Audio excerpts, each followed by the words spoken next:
खत्म कर लिया। अगर नबी पाक सल्लल्लाहु ताला अलैहि वसल्लम से हया होती तो आदमी डर डर करके जीता है कि अचानक मेरी मौत आएगी, कब्र में जाऊंगा तो हुजूर देखेंगे तो क्या कहेंगे, तू मेरा गुलाम है, इस शक्ल के साथ आया। तो आदमी को शर्म और हया अगर बाकी रहे अपने मुस्तफा से तो जीने का ही अंदाज नहीं रखता। खौफे खुदा अगर दिल के अंदर है तो इस तरह अय्याश नहीं रहता। इसलिए ये दो चीजें वापस अपनी जिंदगी में ले आओ। जब तुम जिंदगी तब्दील करोगे तब फिर तुम्हारा एक नारा भी बड़ा असरअंदाज होगा। बाकी यहां मजमू में बैठ कर के चीखने और चिल्लाने से क्या होना है। अगर तुम्हारे यहीं बैठ कर के नारे लगाने से ही सब कुछ होना था तो क्या बात थी। लेकिन अमल के मैदान में तुम्हें तब्दीली लानी होगी मेरे अजीजों। आला हज़रत फाज़िल बरेलवी रज़ी अल्लाह तआला अन्हु ने इसी दुनिया को दूर करने के लिए तुम्हें नसीहत की थी। ये वो दुनिया है जिसके तुम मतवाले हो गए हो। आज 4 लोगों की दोस्ती की वजह से तुमने अपनी शनाख्त बिगाड़ ली, हुजूर की सुन्नतों को पीठ पीछे फेंक दिया, अपनी दाढ़ी को बार बार छिलाकर गटर के हवाले करते रहे सिर्फ इसलिए कि 4 लोगों में मेरी शक्ल अच्छी रहे, इमेज अच्छी रहे। तुम ये नहीं सोचते कि मेरे नबी पाक जब मुझे देखेंगे तो क्या कहेंगे। हुजूर पाक सल्लल्लाहु ताला अलैहि वसल्लम की अगर नजर पड़े तो मुझे मेरे आका क्या कहेंगे। ये दुनिया जो तुम्हें दिख रही है हकीकत नहीं है मेरे अजीजों। उठो ऐ जवानों, छोड़ दो इन तमाम अय्याशियों को। शहद दिखाए जहर पिलाए कातिल डाइन शोहर कुछ, इस मुर्दार पे क्या ललचाना, दुनिया देखी भाली है। आला हज़रत फरमाते ये दुनिया शहद दिखाती है, जहर पिलाती है। जितना ये टीवी चैनल्स में सीरियल्स हो या फिल्म हो, जो कुछ भी दिखता है ये सिर्फ तुम्हें शहद की तरह लगता है, हकीकत नहीं। ये तुम्हारे अखलाक का कातिल है। ये पूरा इंटरनेशनल तरीके से जो मुसलमानों के अखलाक को तबाह करने की साजिशें हैं, तुम समझते क्यों नहीं। तुम फैन बने हुए हो किसी हीरो के, किसी हीरोइन के। हमारी बच्चियां ख्वाबों में शहजादे सवार कर बैठी हैं, कैसा चाहिए जैसा फिल्मों में। नौजवान लड़का यही सोच कर बैठा है कि मुझे फिल्मों जैसी औरत चाहिए। तुम मुस्तफा करीम के गुलाम हो, कभी ये क्यों नहीं सोचा कि मुझे अगर निकाह में चाहिए तो फातिमा की कनीज चाहिए। एक खातून ये ख्वाब क्यों नहीं सजाती कि मुझे अल्लाह ताला रफीक हयात और शरीक हयात दे तो हैदर कर्रार का गुलाम अता करे। ये मुसलमानों के तौर तरीके थे, लेकिन तुमने दुनिया में मां होकर मस्त होकर किसी और की इक्तिदा को अपना लिया। आ जाओ उसी नुक्ते पर, तुम्हारी कामयाबी अभी भी तुम्हारा इंतजार कर रही है, अभी भी तुम्हारा इंतजार कर रही है। तुम्हें बुला रही है वो वादियां जिन वादियों को मेरे मुस्तफा के गुलामों ने अजानों से पुर कर दिया था। आज वो वादियां चीख चीख कर बुला रही हैं। इकबाल ने कहा था कि ये तमाम जो हालात बदले वो जमाने में मुअज़्ज़ज़ थे मुसलमान होकर, आज तुम खार हुए तारीके कुरान होकर। आज तुम सब छोड़ गए और वो तमाम वादियां आज जिस तरह वीरान नजर आ रही है। एक बात मैं कहता हूं मेरे अजीजों, न संभलोगे तो मिट जाओगे ए हिंदी मुसलमानों, तुम्हारी दास्तां तक न रहेगी दास्तानों में। और फिर बहुत खूब ये कहा है शायर ने, नहीं तेरा नशीमन कसर सुल्तानी के गुंबद पर, तू शाहीन है बसेरा कर पहाड़ों की चट्टानों में। तुम जिस तरह की जिंदगी गुजार रहे हो ये मेरे मुस्तफा की दी हुई जिंदगी नहीं है। सुबह गाने सुनते उठना, शाम को रक्स देखते हुए सो जाना, नहीं मेरे अजीजों, गुलामे मुस्तफा की सुबह शामें ऐसी नहीं होती गाने की धुन पर सुबह करता हो और फिल्म देखते हुए सो जाता हो। बल्कि मेरे मुस्तफा का जो गुलाम है वो यूं कहता है, मैं सो जाऊं या मुस्तफा कहते कहते, खुले आंख मेरी सल्ले अला कहते कहते। यह हमारे नगमे थे, यह हमारी जिंदगियां थी।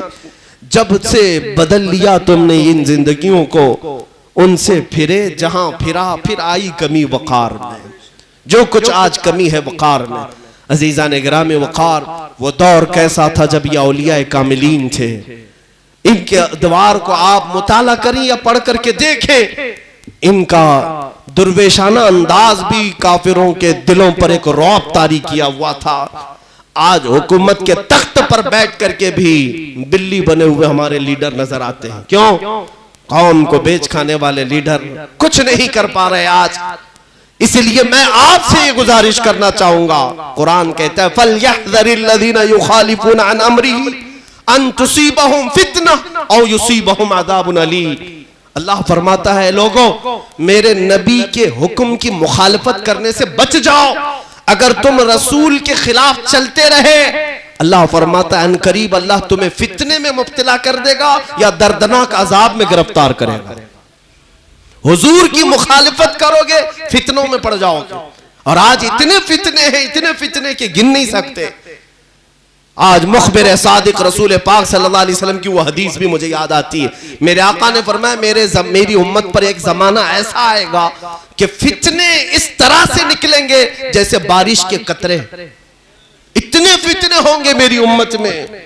और एक मिसाल में मेरे आका ने यह फरमाया, तस्बीह के दाने जिस तरह टूट कर बिखर जाते हैं, तस्बीह की अगर डोर टूट जाए, तस्बीह का धागा अगर टूट गया तो उसके जो मनके हैं कैसे जमीन पर गिर जाते हैं। हुजूर पाक सल्लल्लाहु अलैहि वसल्लम फरमाते हैं फितने इस तरह से फैल जाएंगे, एक को पकड़ने की कोशिश करोगे दूसरा उधर चला जाएगा, दूसरा पकड़ने की कोशिश करोगे तीसरा इधर चला जाएगा।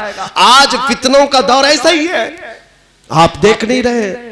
आज हालात ऐसे हैं कि घर जलाए जा रहे हैं और तुम अभी अपने ऐश को खत्म नहीं करना चाहते। क्या मेरे अजीजों ये फिक्र का वक्त नहीं है? क्या ये सोच विचार का वक्त नहीं है? क्या ये लड़ने का वक्त है? आज तुम्हारी अजानें दाव पर लग गई, रसूल पाक सल्लल्लाहु अलैहि वसल्लम की इज्जत पर मुसलसल हमले, बल्कि अल्लाह रब्बुल इज्जत की शान में भी गालियां दी जाने लगी। हिंदुस्तान का मजलूम अगर कोई तबका है तो हम हैं। सबसे ज्यादा टारगेट जिस कौम को किया जा रहा है वो हम हैं। आज किसी दूसरे धर्म को इतना नहीं छेड़ा जाता। क्रिश्चियन यहां पर क्या खा रहे हैं, कैसे जी रहे हैं, किसी को फर्क नहीं पड़ता। लेकिन मुसलमान क्या खा रहा है, किस तरह खा रहा है, इस सब की फिक्र बड़ी है। कौन सा गोश्त खाता है, हलाल तरीके से या झटके से, इसकी फिक्र है। दुनिया नंगी घूम रही है, उसकी फिक्र नहीं। लेकिन हमारी बच्चियां हिजाब भी पहने तो उन्हें तकलीफ है, हिजाब भी पहने। अरे यहां तो स्कर्ट वाले हाफ कपड़े वाले वैसे ही घूम रहे हैं। हमने कब किसको उंगली उठाई है? आजाद मुल्क के मजे ले रहे हो लोग, लेकिन हमारी बच्चियों का हिजाब भी अगर गड़ता है।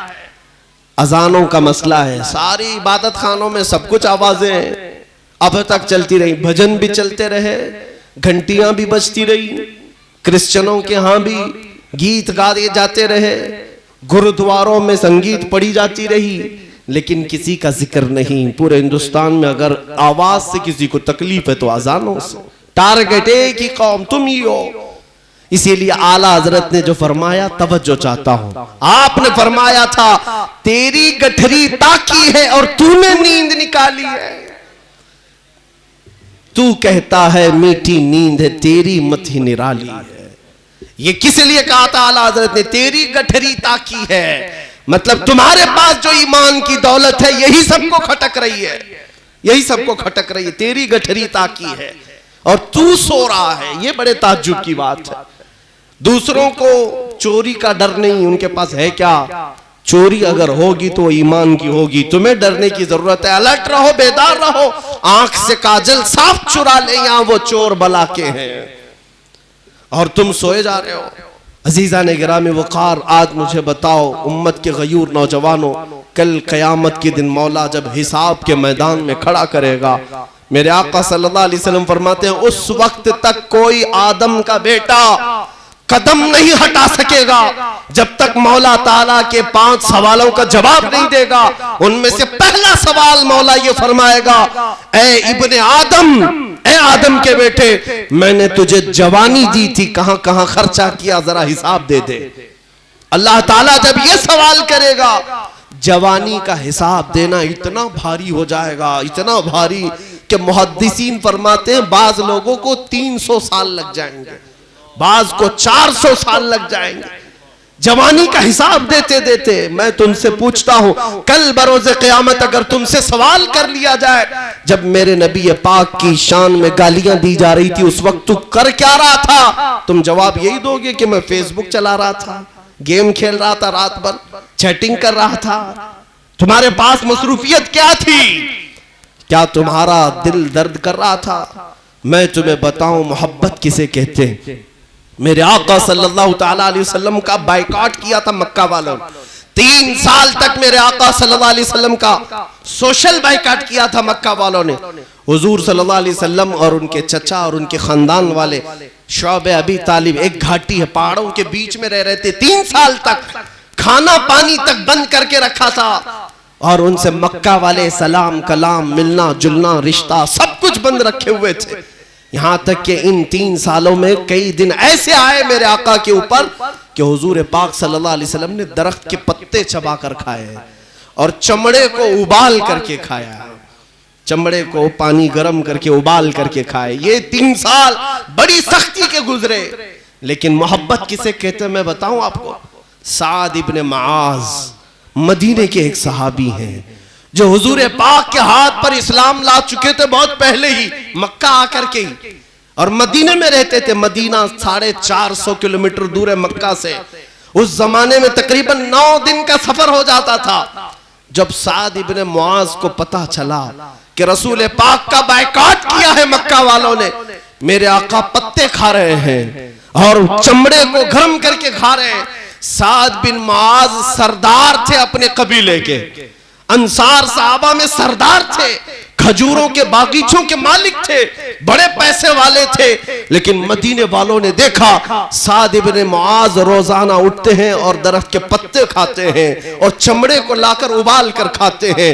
लोग कहने लगे साद तुम्हारे अंदर फाका आ गया, इतनी गुर्बत आ गई कि तुम्हें पत्ते खाने की जरूरत पेश आ रही है, चमड़े खाने की जरूरत पेश आ रही है। साद इब्ने मुआज ने कहा नहीं, मेरे पास माल और दौलत का जखीरा है, लेकिन मैंने सुना मेरा मुस्तफा पत्ते खा रहा है, तो कैसे ये गवारा करे कि मैं खजूर खाऊं।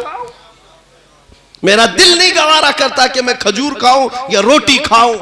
मेरे मुस्तफा करीम सल्लल्लाहु अलैहि वसल्लम का बायकॉट किया है मक्का वालों ने, तो जो नबी पाक सल्लल्लाहु ताला अलैहि वसल्लम पर उन्होंने खाना पानी बंद किया, तो मैं उस वक्त तक नहीं खाऊंगा रोटी जब तक मेरे आका रोटी ना खा ले। ये सहाबा की मोहब्बत थी।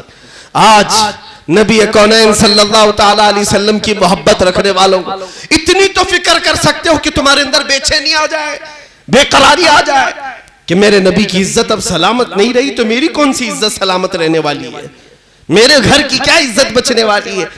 मैं एक बात जिम्मेदारी के साथ कहता हूं, बात कड़वी जरूर होगी, या उलमा या मशाइख या सज्जादे या आस्ताने, एक बात याद रख लेना, जो कुछ भी तुम्हारे पास आज है ये सिर्फ और सिर्फ ये खानकाहों और दीवारों की वजह से नहीं, ये मेरे मुस्तफा की वजह से है।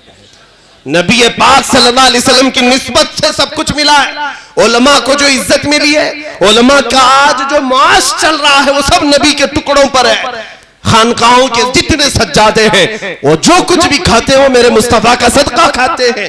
और अगर हुजूर पाक के नाम पर अलर्ट नहीं हुए, बेदार नहीं हुए, तो हो सकता है ये नेमतें छिन जाएं, ये नेमतें छिन जाएंगी। मेरे अजीजों, हम कंप्रोमाइज सब बातों पर कर सकते हैं, लेकिन हुजूर पाक की इज्जत के मामले में नहीं होनी चाहिए। इतनी बेदारी ले आओ, इतनी बेदारी ले आओ जितनी बेदारी वक्त का मुजद्दिद देना चाहता था। बरेली का इमाम ये कह करके गया है, लोगों जिंदगी गुजारना हो तो यूं गुजारो, पुकारो गुंबदे खजरा के मक्की को और गवाह बना करके ये कहो मेरा इस दुनिया में कुछ नहीं है, जो कुछ है वो आपका है। दहन में जुबान तुम्हारे लिए, बदन में है जान तुम्हारे लिए। या रसूल अल्लाह हम आए यहाँ तुम्हारे लिए, उठे भी वहां तुम्हारे लिए।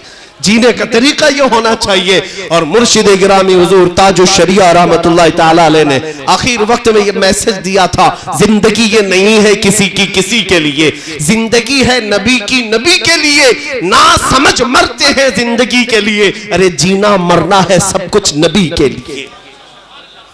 हुजूर पाक सल्लल्लाहु अलैहि वसल्लम के हो जाओ। आज हमारी ये गरज, हमारा ये ऐलान और हमारी ये पुकार, तुम जो समझते हो ये तकरीर समझो, खिताबत समझो, बयान समझो, वाज समझो, जो तुम्हारी मर्जी, लेकिन हम चाहते इतना ही है कि जिस रास्ते पर मेरे आका ने सहाबा को छोड़ा था वो रास्ता आज भी तुम्हें पुकार रहा है। आ जाओ उसी रास्ते पर, आ जाओ उस रास्ते पर, इसलिए कि उस रास्ते में कोई कजी नहीं, कोई टेढ़ापन नहीं। वो रास्ता मदीने से सीधे मेरे मौला की बारगाह में ले जाता है। और ये औलिया कामिलीन के उर्सों पर आने वाले, आप यहाँ कोई तमाशा देखने नहीं आते, इन औलिया के आस्थानों पर, उर्सों पर आने वाले रात भर इंटरटेनमेंट करने के लिए नहीं आते। यहां जो आते हैं वो दिल की इस्लाह के लिए आते हैं। मैं अभी किताब अजुमिया साहब ने मुझे दिया था, किताब रहमत व नियामत